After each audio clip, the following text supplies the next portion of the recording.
firman Tuhan di bawah tema Ragukah kita akan Allah?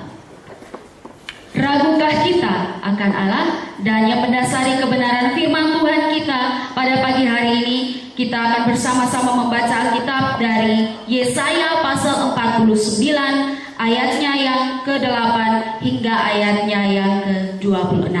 Saya akan membacakan ayatnya yang genap dan Bapak Ibu Saudara membantu saya membacakan ayatnya yang ganjil. Yesaya 49 ayatnya yang ke-8 hingga ayatnya yang ke-26.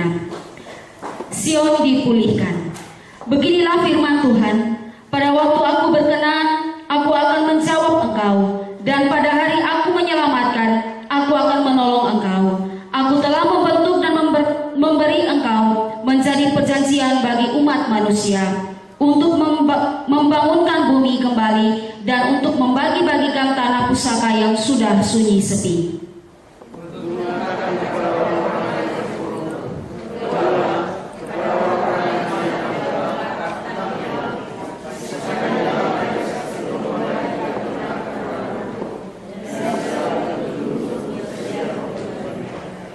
Mereka tidak menjadi lapar dan haus. Angin hangat dan terik matahari tidak akan menimpa mereka. Sebab penyayang mereka akan memimpin mereka dan akan menuntun mereka ke dekat sumber-sumber air.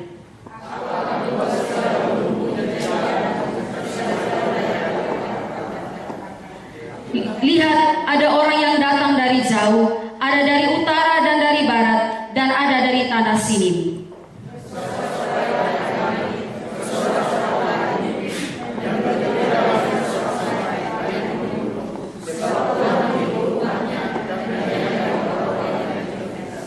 Sion berkata, Tuhan telah meninggalkan aku, dan Tuhanku telah melupakan aku.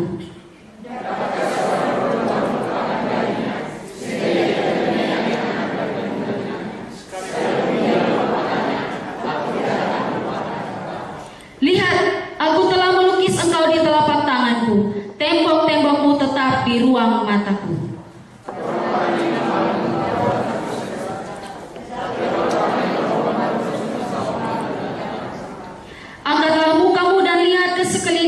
Mereka semua berhimpun datang kepadamu. Demi aku yang hidup, demikianlah firman Tuhan. Sungguh, mereka semua akan kupakai sebagai perhiasan, dan mereka akan kulilitkan seperti yang dilakukan pengantin perempuan.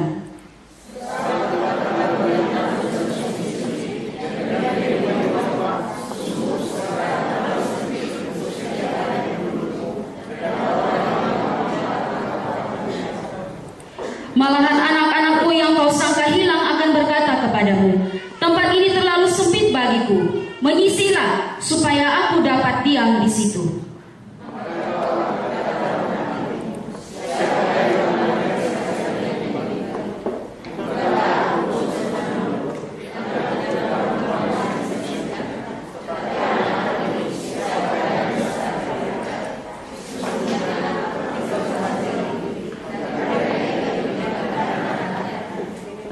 Beginilah firman Tuhan Allah.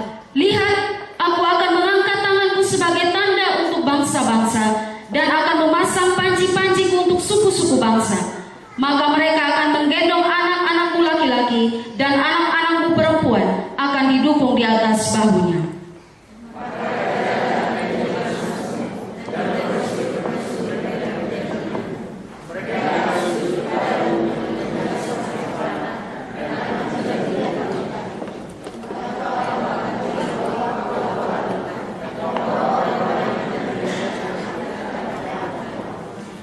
Dapatkah direbut kembali jarahan dari pahlawan, atau dapatkah lolos tawanan orang gagah?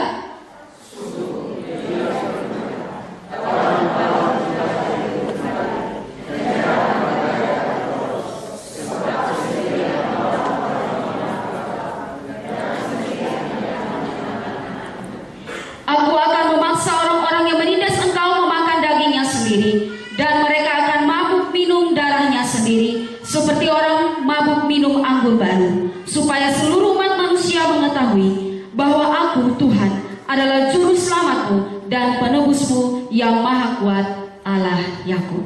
Demikian jauh pembacaan firman Tuhan bagi kita pada pagi hari ini, dan kita yang mendengarkan firman Tuhan dan juga melakukannya dalam kehidupan kita hari lepas hari.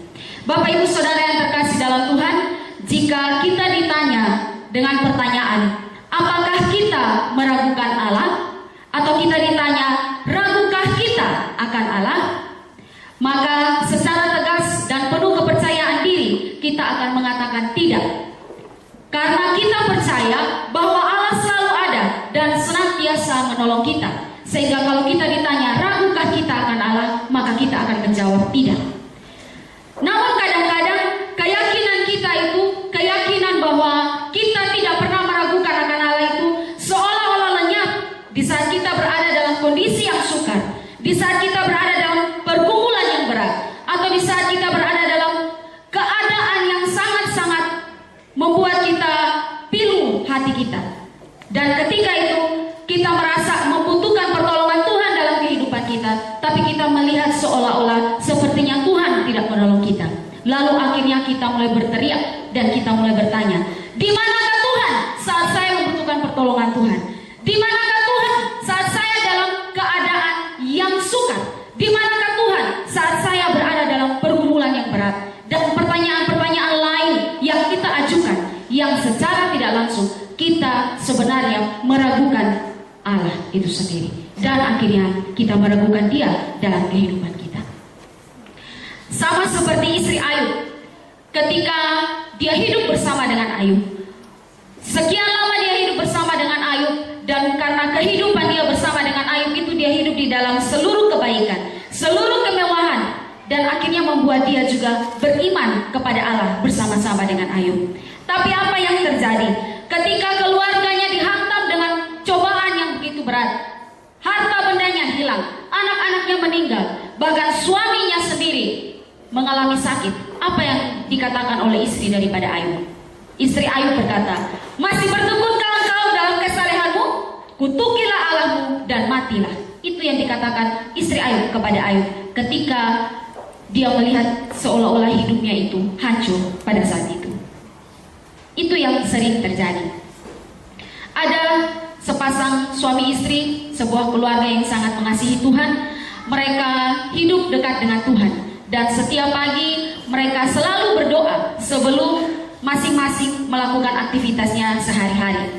Jadi setiap pagi sebelum suaminya berangkat kerja, maka suami istri ini akan berdoa, baru kemudian suaminya berangkat ke kerja. Suatu pagi suami istri ini seperti biasanya mereka sama-sama berdoa sebelum suaminya berangkat ke kerja. Dan pagi itu mereka berdoa seperti biasa dan suaminya pergi ke kerja. Dan apa yang terjadi? Pagi itu merupakan pagi yang naas. Waktu suaminya keluar dari rumah hendak ke tempat kerja, dia ditabrak oleh truk dan akhirnya mati di tempat. Jenazahnya sangat menyedihkan. Dia ditabrak, otaknya keluar berceceran di jalan raya, dan itu sangat memilukan hati istrinya. Kemudian pada saat acara penguburan, istri ini bertanya terhadap pendeta yang memimpin acara penguburan suaminya. Dia bertanya begini, Pak Pendeta, saya mau tanya, apakah Tuhan mengasihi umatnya? Pendeta itu bilang, ya, Tuhan mengasihi umatnya. Apakah Tuhan mengasihi saya? Ya, Tuhan mengasihi ibu. Apakah Tuhan juga mengasihi suami saya? Ya, Tuhan sangat mengasihi suami ibu. Terus ibu ini bilang, jikalau Tuhan mengasihi suami saya, di manakah Tuhan sehingga suami saya bisa mengalami tabrakan dan mati? Kalau Tuhan mengasihi suami saya, mengapa Dia tidak menolong suami saya sehingga akhirnya suami saya harus mati dalam kecelakaan tersebut? Saudara, dari kata-kata si istri ini, si ibu ini jelas menggambarkan keraguan-raguan dia terhadap kasih Allah dalam kehidupannya. Dia ragu akan kasih Allah yang begitu nyata dalam kehidupannya, karena dia bilang kalau Tuhan mengasihi suaminya, kenapa membiarkan suaminya itu mati? Nah saudara, situasi yang penuh kerugian ini juga pernah dialami oleh bangsa Israel. Di dalam masa pelayanan Nabi Yesaya, orang-orang Israel pada saat itu berada di dalam pembuangan di Babel, dan hal itu membuat mereka merasa sangat-sangat tersiksa. Mereka berada dalam kesukaran. Namun kita perlu ketahui bahwa semua yang mereka alami dalam pembuangan di Babel merupakan mereka karena dosa-dosa yang mereka lakukan. Di dalam Yesaya 42 ayat 24 dikatakan, siapakah yang menyerahkan Yakub untuk dirampas dan Israel kepada penjara? Bukankah itu Tuhan? Sebab kepadanya kita telah berdosa, dan orang tidak mau mengikuti jalan yang telah ditunjukkannya, dan kepada pengajaran orang tidak mau mendengar. Jadi karena akibat dosa-dosa mereka, akhirnya Allah menghukum mereka, menimpakan murka atas mereka, dan membuang mereka dalam pembuangan. Mereka yang berada dalam pembuangan itu merasa berada dalam kesukaran dan tekanan yang sangat besar. Tekanan yang sangat berat menghimpit hidup mereka. Dan dalam keadaan seperti itulah orang Israel pada saat itu merasa bahwa Tuhan telah meninggalkan mereka. Karena itu mereka berkata di dalam ayatnya yang ke-14, Tuhan telah meninggalkan aku dan Tuhanku telah melupakan aku. Dari kata-kata ini menyatakan keraguan mereka akan Allah. Mereka ragu-ragu bahwa Allah dapat menolong mereka dari budakan bangsa Babel.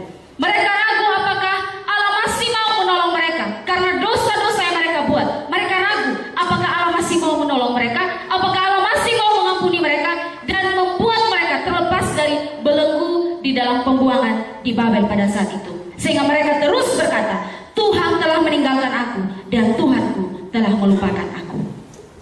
Mereka beranggapan bahwa kalau Tuhan peduli kepada mereka, seharusnya Tuhan tidak membiarkan mereka menghadapi pergumulan dan menjadi budak bangsa Babel pada saat itu.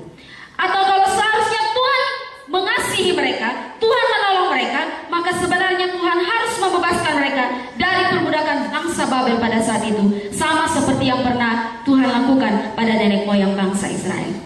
Pada waktu itu Israel berseru-seru kepada Tuhan di dalam kekuasaan bangsa Mesir. Lalu akhirnya Allah mengutus Musa untuk membebaskan umat Israel. Dan mereka berharap seperti itu. Harusnya kalau Allah mengasihi dan mau menolong mereka, Allah juga bisa melakukan hal tersebut.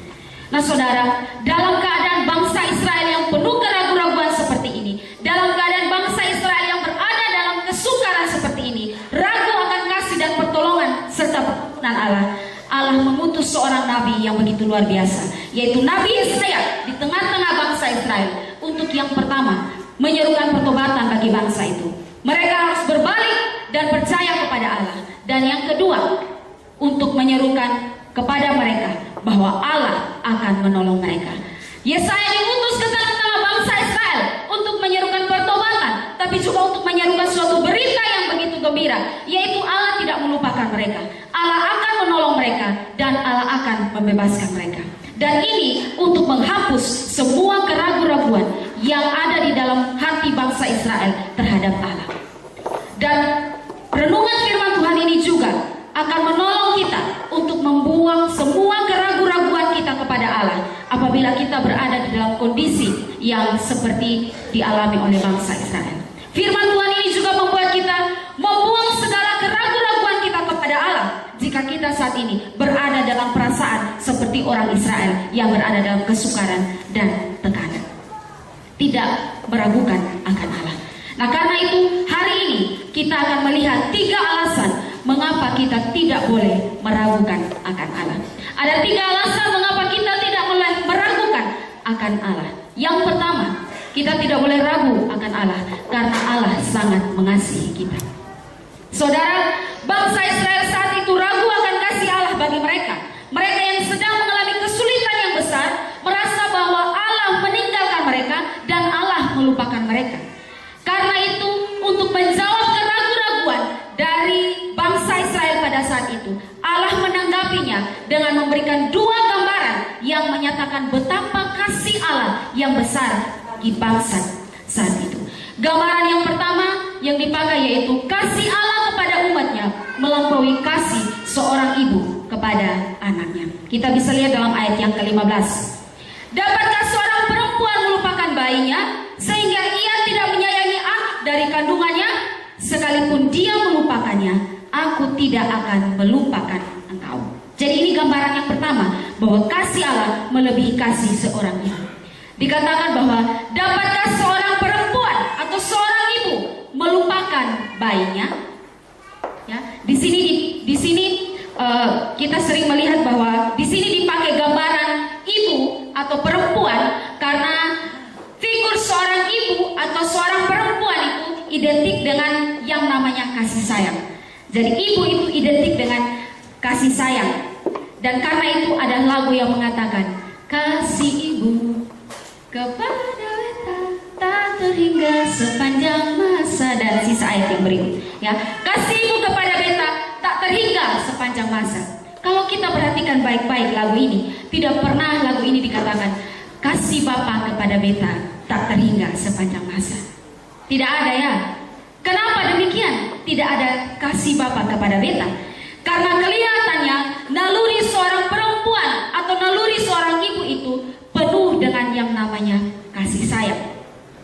Karena itu, sekalipun Alkitab sering menyebut Allah sebagai Bapa, tapi dalam konteks kasih sayang, Alkitab tidak segan-segan mengambil contoh seorang ibu. Kita bisa lihat di dalam Yesaya 66 ayat yang ke-13.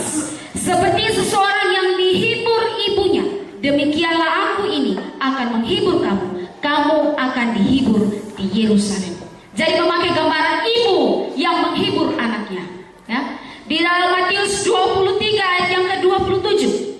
Yerusalem, Yerusalem, engkau yang membunuh nabi-nabi dan melempari dengan batu orang-orang yang diutus kepadamu. Berkali-kali aku rindu mengumpulkan anak-anakmu, sama seperti induk ayam mengumpulkan anak-anaknya di bawah sayapnya, tetapi kamu tidak mau. Dikatakan sama seperti induk ayam mengumpulkan anak-anaknya. Kalau kita perhatikan, di mana ada ayam laki yang mengumpulkan anak-anaknya? Tidak ada ya. Yang mengumpulkan anak-anak itu apa coba? Hanya ayam lain atau ayam betina yang mengumpulkan anak-anaknya. Jadi gambaran kasih sayang dalam Alkitab memberikan gambaran kasih sayang seorang ibu kepada anaknya. Namun sekalipun demikian, sebagai orang berdosa tidak menutup kemungkinan bahwa ada perempuan atau ada ibu-ibu yang tidak mengasihi anaknya atau melupakan anaknya. Ya, bahkan Alkitab berkata, tapi seandainya ada ibu yang demikian, ada ibu yang tidak mengasihi anaknya, melupakan anaknya, kasih Allah digambarkan jauh lebih besar daripada kasih seorang perempuan atau seorang ibu. Dapatkah seorang perempuan melupakan bayinya sehingga ia tidak menyayangi anak dari kandungannya? Sekalipun dia melupakannya, aku Tuhan tidak akan melupakan engkau. Jadi gambaran kasih sayang Allah kepada umatnya lebih besar daripada kasih sayang seorang ibu kepada anaknya. Kasih Tuhan kepada umatnya begitu besar, melampaui kasih seorang ibu kepada anak-anaknya.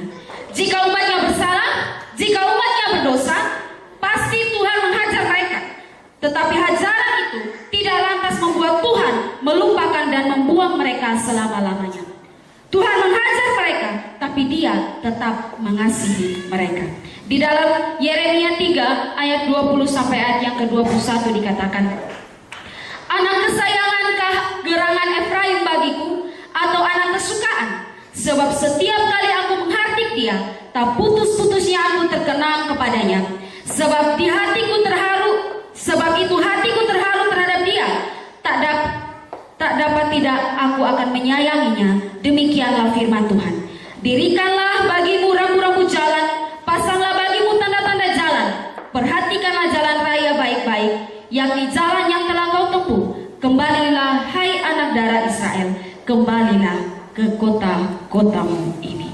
Jadi ini gambaran bahwa biar bagaimanapun Allah menghajar umatnya, tapi kasih sayangnya tidak akan pernah luntur. Sekalipun umatnya itu berdosa, sekalipun umatnya tidak menyembah kepada dia, berbalik daripada dia, dan Allah marah, Allah menghukum umatnya, tapi itu tidak melunturkan akan kasih sayang dia kepada umatnya. Ada orang tua yang bilang sayang anak, tapi kemudian ada kasus-kasus tertentu di mana anak membuat orang tua sakit hati, lalu terlontar dari mulut orang tua, kamu tidak aku anggap sebagai seorang anak. Ada orang tua seperti itu, tapi itu tidak terjadi dengan Tuhan kita. Dia mengasihi umatnya, dia tetap menunggu orang-orang yang berdosa itu kembali kepadanya. Jadi ini gambaran yang pertama, gambaran yang Allah berikan untuk menghapus keraguan Israel, betapa Allah mengasihi umatnya dengan yang pertama, bahwa kasih Allah kepada umatnya lebih daripada kasih seorang ibu. Gambaran yang kedua yang Allah berikan untuk menghapus segala keraguan dari bangsa Israel bahwa Allah melukiskan kita di telapak tangannya. Ya, ayat yang ke-16. Lihat, aku telah melukis engkau di telapak tanganku. Tembok-tembokmu tetap di ruang mataku. Dan ini bukti yang terbesar di mana Allah melukiskan kita di telapak tangannya, sehingga itu tidak membuat dia melupakan akan kita. Bekas luka di telapak tangan itu senantiasa di hadapan matanya sebagai tanda kasihnya yang besar yang dicurahkan atas kita dan kerinduannya untuk memperhatikan kita. Dia lukis kita di telapak tangannya supaya dia tidak akan pernah melupakan kita. William Barclay menjelaskan seperti ini.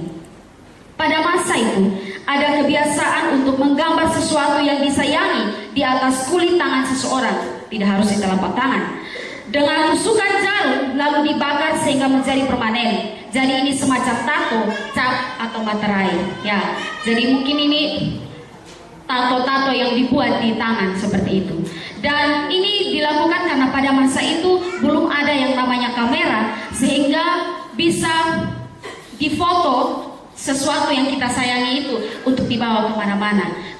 Kalau dulu foto terus pakai lembaran, satu lembar begini, masukkan foto dalam dompet atau foto diisi dalam tas dibawa kemana-mana. Tapi sekarang tidak perlu begitu, sudah canggih. Foto di HP lalu taruh di foto profil di depan HP, itu menjadi kenangan bagi kita terhadap orang yang kita kasihi. Ya, karena dulu belum semodern ini sehingga mereka melukiskan di telapak tangan. Jadi dengan kata lain bahwa orang yang tangannya bergambar hendak menyatakan bahwa kemanapun ia pergi, ia akan tetap mengasihi dan menyayangi serta tidak melupakan apa atau siapa saja yang digambar di tangannya itu. Ya, karena itu di dalam Kidung Agung pasal yang ke-8 ayat yang ke-6 dikatakan, taruhlah aku seperti materai pada hatimu, seperti materai pada lenganmu, karena cinta kuat seperti maut, kegairahan gigi seperti dunia orang mati. Nyala-nyala adalah nyala api seperti nyala api Tuhan. Ya, perhatikan bahwa dikatakan taruhlah aku seperti materai di lenganmu. Ya, jadi mungkin di sini digambar orang yang dikasihi.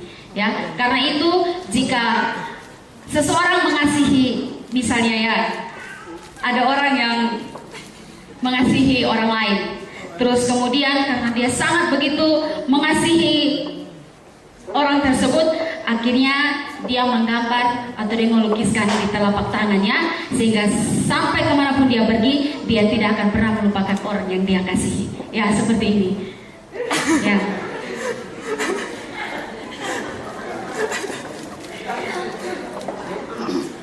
Nah, mungkin seperti ini gambarannya, bahwa taruh di telapak tangan supaya siapa saja atau kemana saja dia pergi, dia tetap lihat orang yang dia kasihi dan tidak melupakannya. Nah, saudara, jangan batuk-batuk ya. Nah, saudara, ada catatan juga yang mengatakan bahwa dalam pembuangan itu banyak orang-orang Israel. Ada yang mengatakan bahwa di dalam pembuangan itu ada banyak orang-orang Israel pada waktu itu menggambarkan bait Allah Yerusalem dan juga bentuk kota Yerusalem itu di tangan mereka sebagai bukti bahwa mereka mengasihi bait Allah dan kota Yerusalem.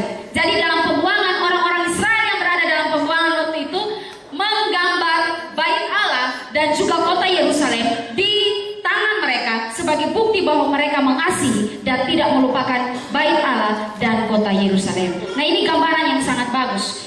Dan di dalam ayat ini juga mengatakan bahwa ketika Allah melukiskan kita di telapak tangannya, ini menjadi sebuah tanda yang besar bahwa dia sangat mengasihi kita.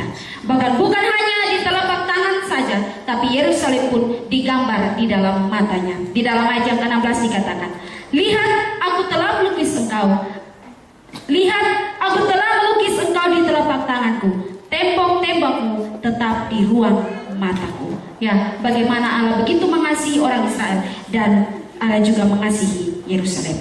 Nah, saudara yang terkasih dalam Tuhan, dengan kata lain bahwa ketika Allah melukiskan kita di telapak tangannya, itu menggambarkan bahwa dia menggenggam hidup kita di dalam tangannya dan dia tidak akan pernah melepaskan kita.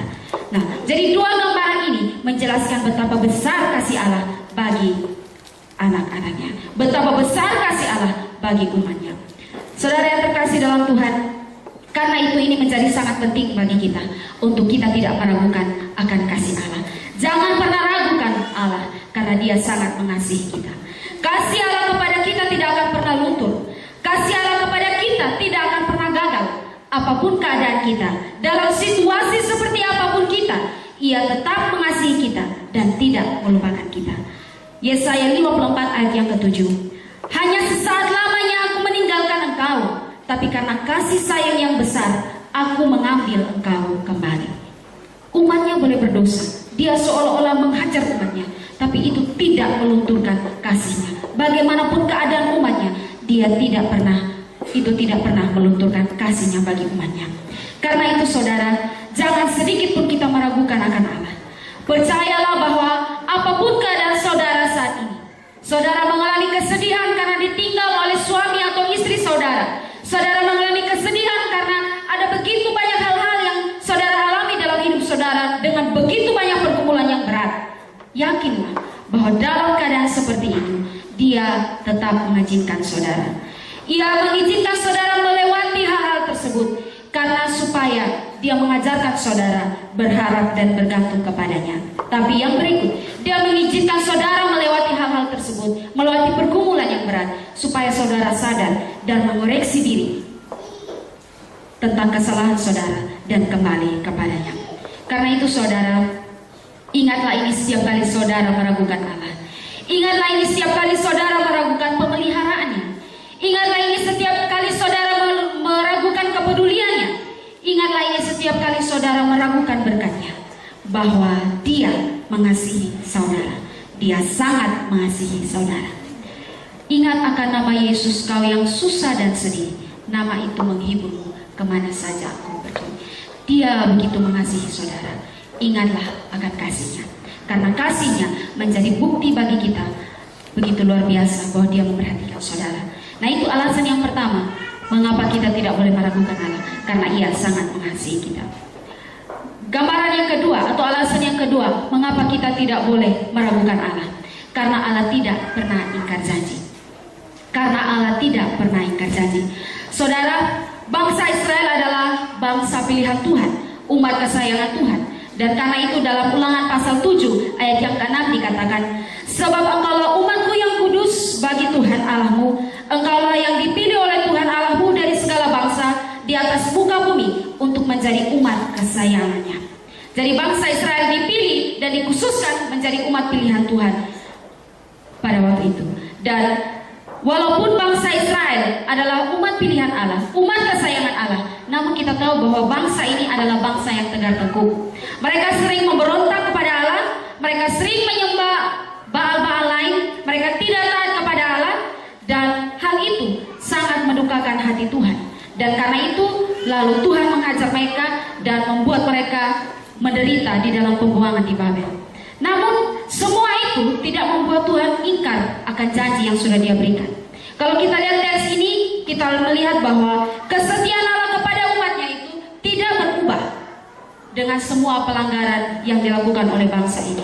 Semua dosa yang bangsa Israel lakukan tidak membuat Allah membatalkan atau meniadakan janji yang telah Allah nyatakan kepada bangsa Israel, kepada nenek moyang bangsa Israel pada waktu itu. Dalam Ulangan 4 ayat yang ke-31. Sebab Tuhan Allahmu adalah Allah penyayang. Ia tidak akan meninggalkan atau memusnahkan engkau, dan Ia tidak akan melupakan perjanjian yang diikrarkannya dengan sumpah kepada nenek moyangmu. Jadi sekalipun bangsa Israel itu umat pilihan Allah, mereka berbuat dosa, mereka menyakiti hati Tuhan, tapi itu tidak membuat Tuhan mengingkari akan janjinya. Di dalam Yesaya 54 ayat 8 sampai ayat yang ke-10 dikatakan, dalam murka yang meluap aku telah menyembunyikan wajahku terhadap engkau sesaat lamanya, tetapi dalam kasih setia abadi aku telah mengasihi engkau, firman Tuhan penebusmu. Keadaan ini bagiku seperti pada zaman Nuh, seperti aku telah bersumpah kepadanya bahwa air bah tidak akan meliputi bumi lagi. Demikianlah aku telah bersumpah bahwa aku tidak akan murka terhadap engkau dan tidak akan menghardik engkau lagi. Sebab biarpun gunung-gunung beranjak dan bukit-bukit bergoyang, tetapi kasih setiaku tidak akan pernah beranjak daripadamu, dan perjanjian damaiku tidak akan bergoyang. Firman Tuhan yang mengasihi engkau. Jadi ini sesuatu yang luar biasa. Sekalipun bangsa Israel berdosa kepada Allah dan Allah menghukum mereka, Allah menghajar mereka karena kesalahan mereka, namun itu tidak membuat Allah mengingkari akan janji yang sudah Allah buat. Nah, ini semua membuat kita mengerti dan harusnya membuat kita sadar bahwa kita tidak boleh meragukan akan Allah, karena Allah tidak pernah ingkar janji. Ia tidak pernah ingkar janji dengan umatnya, dan dia tidak pernah meninggalkan umatnya. Kalau kita lihat baca dalam kitab Kisah tentang di mana Allah berjanji kepada Abraham akan membuat keturunan Abraham itu besar seperti bintang di laut dan pasir di laut. Allah menjanjikan bahwa dari Abraham akan lahir seorang anak, dan akhirnya itu akan membuat Abraham menjadi bangsa yang besar dan menjadi berkat bagi bangsa-bangsa lain. Ketika Allah menyatakan janji itu kepada mereka, apa yang terjadi? Dikatakan bahwa kalau kita baca di kitab Kejadian itu dikatakan bahwa istri daripada Abraham, yaitu Sarah, seperti ada ragu. Dia tertawa, kok dia sudah tua, sudah mati hai, lalu bagaimana mungkin Allah memberikan seorang anak laki-laki bagi dia dan Abraham? Ya, dalam proses penggenapan janji Tuhan itu, mereka menunggu janji Tuhan untuk seorang anak lahir dari mereka itu. Sepertinya Allah tak kunjung-kunjung memberikan mereka seorang anak. Lalu akhirnya mereka berpikir sendiri. Sarah suruh Abraham untuk hampiri budaknya, yaitu Hagar, dan melahirkan Ismail. Dan mereka berpikir mungkin ini sudah. Tapi Allah bilang tidak. Allah berjanji akan memberikan anak dari keturunan Abraham dan Sarah untuk menjadi berkat bagi bangsa-bangsa. Dan akhirnya Allah menepati. Kita bisa melihat di sini bahwa janji Allah kepada kedua hamba Tuhan ini begitu lama dan ditepati. Lama bukan berarti tidak ditepati. Ya, sekalipun janji Tuhan digenapi dalam proses yang lama, tapi Allah tetap menepati janji yang diberikan. Jadi kalau Allah berjanji bagi kita, mungkin dia menggenapi besok, lusa, atau tula. Dia pasti menggenapi. Lambat atau cepat, dia menggenapi janjinya. Tapi dia tidak pernah mengingkari akan janjinya. Dalam Bilangan 23 ayat 19 dikatakan, Allah bukanlah manusia sehingga ia berdusta, bukan anak manusia sehingga ia menyesal. Masakan ia berfirman dan tidak melakukannya, atau berbicara dan tidak menepatinya? Jadi kalau Allah berjanji memelihara hidup kita, Allah berjanji untuk menolong kita, dia pasti akan menepatinya. Inilah yang menjadi alasan bagi kita, menjadi alasan kuat bagi kita untuk kita tidak meragukan akan Allah. Manusia sering ingkar janji, ya, janji pernikahan manusia sering ingkar janji. Janji di depan waktu tabisidi manusia juga sering ingkar janji. Janji melunasi utang manusia sering mengingkari janji. Janji besok bayar, besok tagih bilang besok, besoknya lagi bilang besoknya lagi, besok akhirnya lupa untuk membayar utang. Makanya ada yang bilang kalau pinjam ramah, kalau diminta marah, ya seperti itu. Manusia ingkar janji. Ada janji-janji politik yang juga diingkari. Kalau kita lihat pada saat pemilihan kepala daerah, pilkada, pileg, pilpres, ada janji-janji yang disampaikan atau yang diobral istilahnya oleh orang-orang yang mau yang mencalonkan diri. Namun banyak yang akhirnya ingkar janji. Ada banyak janji, ada banyak rumah-rumah tangga Kristen yang akhirnya hancur karena suami atau istrinya mengingkari janji pernikahan yang sudah mereka ikrarkan di hadapan Tuhan. Janji untuk setia sampai mati. Pasangan yang belum mati sudah tidak setia, berselingkuh. Ya. Janji untuk setia di dalam saat susah dan senang. Saat senang saja bersama, tapi saat susah melupakan pasangan yang ada. Makanya ada kata yang berkata, ada yang bilang, ada uang abang disayang, gak ada uang abang ditendang. Banyak sekali seperti itu, melupakan akan janji ikrar yang mereka katakan di hadapan Tuhan. Ada banyak hubungan yang hancur karena sahabat mereka mengingkari janji yang sudah diberikan. Ada banyak bisnis yang hancur, bisnis yang bangkrut karena rekan-rekan bisnis mengingkari kesepakatan-kesepakatan yang dibuat. Dan ada banyak hubungan yang hancur karena banyak yang tidak menepati janji yang telah dibuat. Nah saudara, ini menggambarkan bagi kita bahwa sebenarnya manusia itu tidak bisa memegang janji yang sudah dibuatnya. Tapi tidak demikian dengan Allah. Allah itu setia pada setiap janji-janji yang dikatakannya. Mazmur 12 ayat yang ke-7 dikatakan, janji Tuhan adalah janji yang murni, bagaikan perak yang teruji, 7 kali dimurnikan di dalam dapur pelaburan di tanah. Jadi janji Tuhan itu adalah begitu luar biasa. Bahkan seringkali dalam kehidupan kita yang berlaku tidak setia pada janji kita di hadapan Tuhan. Kita tidak setia kepada Tuhan. Tapi sekalipun kita tidak setia kepada Tuhan, Dia tetap setia kepada kita. 2 Timotius 2 ayat yang ke-13. Jika kita tidak setia, Dia tetap setia, karena Dia tidak dapat menyangkal dirinya. Kita yang seringkali berlaku tidak setia pada Tuhan. Kita janji iring Tuhan sepanjang waktu, tapi dalam perjalanan hidup kita yang ingkar janji. Kita banyak membuat komitmen-komitmen kita di hadapan Tuhan, tapi perjalanan waktu kita yang mengingkari semua komitmen kita di hadapan Tuhan. Saudara yang terkasih dalam Tuhan, karena itu dalam kehidupan kita saat ini, apapun yang saudara alami saat ini, entah itu dalam pergumulan keluarga, entah itu dalam pergumulan sakit penyakit, dalam pergumulan-pergumulan yang lain, tetap yakin. Satu yang harus saudara lakukan adalah tetap percaya pada semua janji-janji yang sudah Allah berikan. Dia tidak pernah ingkar janji seperti manusia yang seringkali ingkar janji. Seperti lagu yang menyatakan, janjimu seperti fajar pagi hari, tak pernah terlambat bersinar. Itu menggambarkan bahwa Dia menepati janji-janjinya tepat pada waktu yang Dia kehendaki. Nah, saudara yang terkasih dalam Tuhan, mari kita melihat pada Dia, menantikan janji-janji yang Tuhan berikan bagi kita, karena Dia Allah tidak pernah mengingkari perjanjian yang dibuatnya. Itu alasan yang kedua, mengapa kita tidak boleh meragukan akan Allah. Jadi alasan yang pertama, kenapa kita tidak boleh ragu akan Allah, karena Ia sangat mengasihi kita. Tapi yang kedua, mengapa kita tidak boleh ragu akan Allah, karena Allah senantiasa menepati janji-janjinya. Yang ketiga, alasan ketiga mengapa kita tidak boleh meragukan akan Allah, karena Allah adalah satu-satunya penolong kita.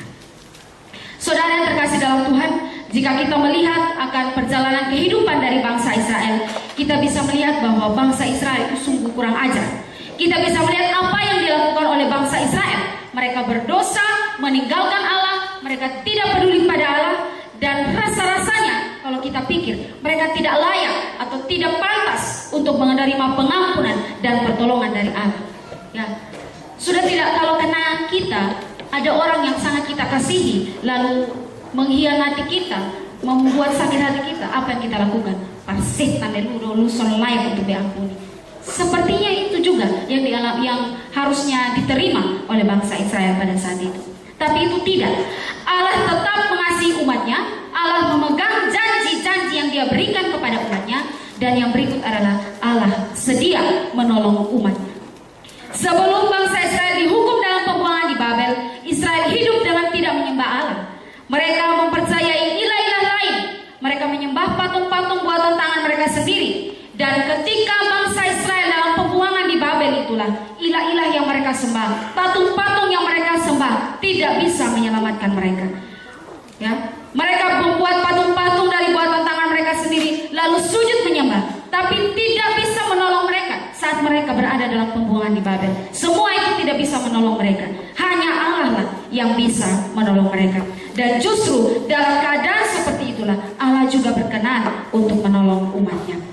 Di dalam ayat yang ke-8 sampai ayat yang ke-13 dikatakan, beginilah firman Tuhan, pada waktu aku berkenan, aku akan menjawab engkau, dan pada hari aku menyelamatkan, aku akan menolong engkau. Aku telah membentuk dan memberi engkau menjadi perjanjian bagi umat manusia, untuk membangunkan bumi kembali, dan untuk membagi-bagikan tanah pusaka yang sunyi sepi. Ayat yang ke-10, mereka tidak mencari lapar atau haus, angin hangat dan terik matahari tidak akan menimpa mereka, sebab penyayang mereka akan memimpin mereka dan akan menuntun mereka ke dekat sumber-sumber air. Aku akan membuat segala gunungku menjadi jalan, dan segala jalan rayaku akan kuratakan. Lihat, ada orang yang datang dari jauh, ada dari utara dan dari barat, ada dari tanah sini. Bersorak-soraklah hai langit, bersorak-soraklah hai bumi, dan bergembiralah dengan sorak-sorai berlari, hai gunung-gunung, sebab Tuhan menghibur umatnya dan menyayangi orang-orang yang ditindasnya. Jadi kita lihat Tuhan menolong mereka. Dikatakan bahwa aku berkenan menjawab. Tuhan menyelamatkan mereka. Bahkan dikatakan penyayang yang akan memimpin dan menuntun mereka pada sumber-sumber air. Dan juga dikatakan bahwa Tuhan menghibur umatnya. Jadi ini gambaran betapa Allah begitu mengasihi mereka, menolong mereka, mengangkat mereka dari perbudakan dan membebaskan mereka. Ini sesuatu yang luar biasa. Dan hal inilah yang membuktikan kepada kita bahwa hanya Dia satu-satunya Allah yang setia. Hanya Dialah satu-satunya Allah yang benar. Dan hanya Dialah satu-satunya Allah yang dapat menolong umatnya. Karena itu, kalau percaya kepada Baal-Baal, percaya kepada ilah-ilah lain, itu merupakan sebuah kebodohan. Dan menyembah patung-patung adalah sebuah kebejatan yang sangat luar biasa.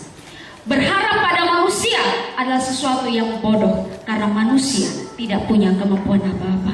Hanya Allah sumber pertolongan kita. Allah kita adalah Allah yang jauh lebih besar daripada Allah manapun di dalam dunia ini.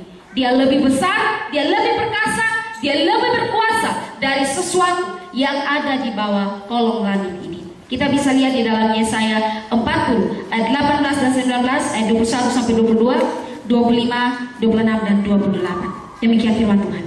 Jadi dengan siapa hendak kamu samakan Allah? Dan apa yang dapat kamu anggap serupa dengan Dia? Patungkah? Tukang besi menuangnya dan pandai emas melapisinya dengan emas, membuat rantai-rantai perak untuknya. Tidakkah kamu tahu? Tidakkah kamu dengar? Tidakkah diberitakan kepadamu dari mulutnya? Tidakkah kamu mengerti dari sejak dasar bumi diletakkan? Dia yang bertahta di atas bulatan bumi, yang penduduknya seperti belalang. Dia yang membentengkan langit seperti kain dan memasangnya seperti kemah kediaman. Dengan siapa hendak kamu samakan aku? Seakan-akan aku seperti Dia? Firman yang Maha Kudus. Arahkanlah matamu ke langit dan lihatlah, siapa yang menciptakan semua bintang itu dan menyuruh segenap tentara mereka keluar, sambil memanggil namanya mereka sekalian. Satu pun tidak ada yang tak hadir, oleh sebab Ia Maha Kuasa dan Maha Kuat. Tidakkah kau tahu dan tidakkah kau dengar? Tuhan ialah Allah yang kekal, menciptakan bumi dari ujung ke ujung. Ia tidak mencari lelah dan tidak mencari lesu, tidak terduga pengertiannya. Jadi firman Tuhan ini jelas. Mau disamakan Allah kita itu seperti apa yang ada dalam dunia? Kalau Dia yang menciptakan bumi dari ujung ke ujung, Dia yang membuat semuanya dalam dunia ini, lalu mau menyamakan Dia dengan apa? Menyamakannya dengan patung? Tidak. Tidak ada yang bisa disamakan dengan Allah kita. Allah kita adalah Allah yang maha besar. Allah kita adalah Allah yang maha kuasa, yang lebih besar daripada apapun dalam dunia ini. Karena itu hanya Dialah satu-satunya sumber pertolongan kita. Tidak ada jalan lain, tidak ada Allah-Allah lain, tidak ada siapapun di bawah kolong langit ini yang menjadi sumber pertolongan kita selain Allah sendiri. Allah kuasa melakukan segala perkara. Allah maha kuasa. Lagu ini sering kita nyanyikan, tapi punya makna yang dalam, menyatakan bahwa Allah kita itu luar biasa dan Dia bisa mengatasi apapun dalam dunia ini. Karena itu semua kesukaran, penderitaan, kesengsaraan yang dialami oleh Israel pada saat itu hanya bisa ditolong oleh Allah saja, dan tidak bisa ditolong oleh Allah-Allah buatan tangan mereka.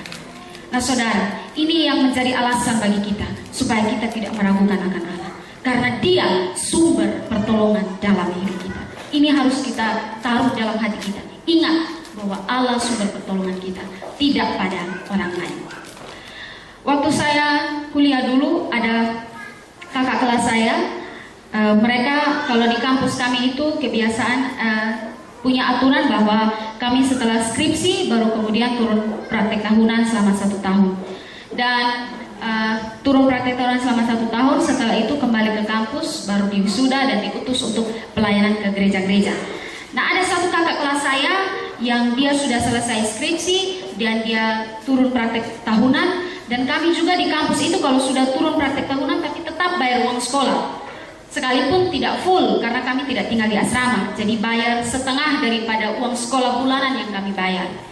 Nah saat itu kakak kelas saya ini rupa-rupanya dia punya tunggakan utang yang besar, dan akhirnya setelah masuk kampus kembali, mereka pulang dari praktek tahunan, utang-utangnya itu tidak bisa dibayar, ya, belum terbayar. 1 minggu sebelum wisuda dia dipanggil di kampus dan dijelaskan bahwa kalau kamu tidak bisa bayar melunasi utang-utang yang ada, baik itu biaya uang sekolah, utang-utang wisuda, pembiayaan untuk daftar wisuda dan segala macam, maka kamu tidak bisa diwisuda. Nah, itu 1 minggu sebelum hari wisuda. 3 hari menjelang hari wisuda belum ada kabar-kabar bahwa utangnya itu terlunasi. Dan kakak kelas saya ini akhirnya hanya menangis. Semua orang pada senang-senang coba kebaya, ya, apalagi perempuan itu sibuk kalau hari wisuda, cari kebaya, mesti beli sepatu dan segala macam. Kakak kelas saya ini tidak, dia tinggal di asrama dan dia berdoa dan terus menangis. Sudah mau dekat hari H tapi utang-utangnya belum terbayar. Orang tuanya saat itu sedang sakit dan akhirnya belum bisa untuk membantu dia melunasi utang-utang. Tinggal 1 hari besoknya mau wisuda, biasanya kami ada makan malam bersama, istilahnya temu pisah bersama dengan dosen. Dan saat temu pisah itu dia tidak ikut juga karena belum bayar uang sekolah. Jadi dia itu sudah pasrah, tidak bisa diwisuda pada besok hari. Namun mujizat Tuhan buat pada saat itu. Setelah selesai acara makan malam itu kembali ke kampus, saya ingat itu sekitar jam 10 malam. Mungkin dosen ada telepon dan mengatakan bahwa utang-utangnya sudah terbayar, besok dia boleh ikut wisuda. Ini sungguh-sungguh terjadi. Dan akhirnya kakak kelas saya ini seolah-olah tidak percaya, utang-utang karena berjuta-juta utangnya, dan seolah-olah tidak ada harapan. Besok mau wisuda, ini tinggal hitung jam. Tapi kemudian Tuhan tolong tepat pada waktunya, bisa bayar. Dan hari wisuda dia ikut wisuda tapi dengan mata yang bengkak karena menangis. Pakai make up juga ini, tapi tetap ini kantung-kantung mata ini kentara karena menangis. Dia menangis sepanjang 1 minggu. Oh Tuhan, saya tidak wisuda, teman-teman wisuda dan saya tidak. Tapi Tuhan buat sesuatu yang lain. Sudah hitung jam, akhirnya dia bisa wisuda. Nah, ini sesuatu yang luar biasa. Bagi saya bahwa pertolongan Tuhan itu ibaratnya air di batang leher, seolah-olah ketemu tenggelam, tapi tidak ada harapan. Tapi saat itu Tuhan menolong dan akhirnya membuat dia wisuda. Saat ini dia pelayanan di Kota Kupang. Nah, jadi ini sesuatu yang luar biasa, bahwa memang hanya Tuhan sumber pertolongan. Dia mau harap siapa? Harap sponsor mau bayar ribu utang? Justru dia menaruh harapan pada sponsor untuk bayar ribu utang. Tidak. Harap orang tua, ada uang dari mana? Utang begitu banyak sampai suruh mau dekat hari wisuda, tidak terbayar. Dia pasrah kalau tidak wisuda. Ya mungkin saya kurang beruntung. Tapi apa yang terjadi? Tuhan buat sesuatu yang luar biasa. Hanya hitungan jam, akhirnya dia bisa diwisuda. Nah, ini menggambarkan bahwa Tuhanlah sumber pertolongan kita. Kalau kita baca juga di dalam Alkitab, di dalam Matius pasal 14 ayat yang ke-22 hingga ayat yang ke-23, menceritakan tentang bagaimana keadaan murid-muridnya saat itu yang sedang berada di tengah danau, lalu mereka dihantam oleh angin sakal yang besar. Apa yang terjadi? Dikatakan bahwa mereka hampir tenggelam. Mereka berusaha segenap cara untuk supaya mereka tidak tenggelam, tapi angin yang kencang itu menghantam perahu mereka, akhirnya membuat mereka terombang-ambing dan hampir tenggelam. Harapan dari mana? Dari pengalaman mereka sebagai nelayan yang seringkali menghadapi badai-badai di laut, itu bisa membuat mereka jaminan untuk mereka tidak tenggelam? Tidak. Harapan mereka pandai berenang, pasti nelayan pandai berenang, untuk membuat mereka tidak tenggelam? Tidak. Tidak ada harapan seperti itu. Saat mereka sudah putus harapan seperti itu, Tuhan datang tepat waktu meneduhkan angin itu dan akhirnya mereka selamat. Ini memberikan gambaran yang sangat penting bahwa mencari pertolongan pada manusia kita tidak bisa, pada Allah-Allah lain tidak bisa menolong kita. Hanya kepada Tuhan sajalah satu-satunya sumber pertolongan kita. Saudara yang terkasih, kita adalah manusia yang lemah. Kita tidak berdaya menghadapi begitu banyak kesulitan di dalam hidup. Kita tidak berdaya menghadapi serangan setan atas hidup kita. Tapi asal kita punya Allah di samping kita, kita tidak perlu takut karena Dia satu-satunya penolong kita yang maha kuasa. Pendeta Ponsius Takaliwang berkata bahwa dapatkah cicak mengalahkan biawak? Bisakah cicak mengalahkan biawak? Tidak bisa. Tapi bagaimana kalau cicak berteman dengan komodo?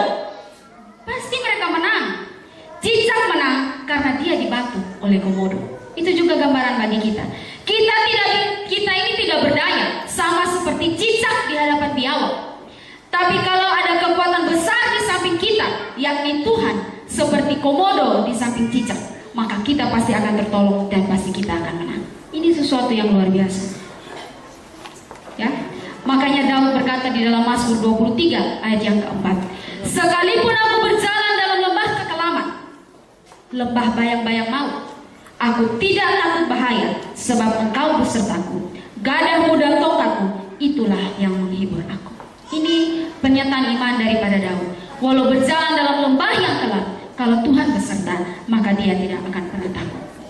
Ya, jikalau Tuhan sang penolong satu-satunya itu beserta dengan kita, apa yang bisa kita takutkan? Kalau Tuhan yang adalah satu-satunya sumber pertolongan yang maha kuasa itu ada bersama dengan kita, apa yang membuat kita takut? Apalagi yang harus membuat kita takut dan gentar? Tidak ada, karena kita bersama-sama dengan Dia. Karena itu saudara, mari kita melihat akan seluruh kehidupan kita. Kalau ada hidup kita yang penuh dengan keraguan-keraguan terhadap Allah, mungkin kita berada dalam pergumulan yang berat saat ini, mungkin kita berada dalam tekanan hidup, berada dalam kesulitan-kesulitan yang seolah-olah kita merasa Allah tidak mengasihi kita. Kenapa Allah buat begini dan begitu dalam hidup kita, dan membuat kita ragu terhadap Allah? Biarlah firman Tuhan ini menyadarkan kita untuk kita boleh sungguh-sungguh percaya kepada Dia. Dia mengasihi kita, Dia tidak pernah ingkar janji, dan Dia menolong kita. Seperti Daud bilang bahwa sekalipun dia berjalan dalam lembah-lembah kekelaman, dalam bayang-bayang maut, dia tidak takut karena Allah sumber pertolongan dia. Kalau Allah adalah satu-satunya sumber pertolongan itu ada bersama dengan kita, mengapa kita harus takut? Apalagi yang harus kita takutkan? Coba kita perhatikan gambar ini dan masing-masing kita merenungkannya.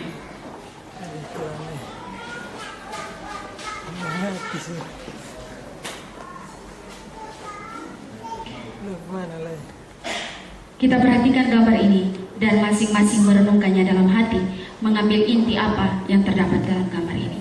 Amin.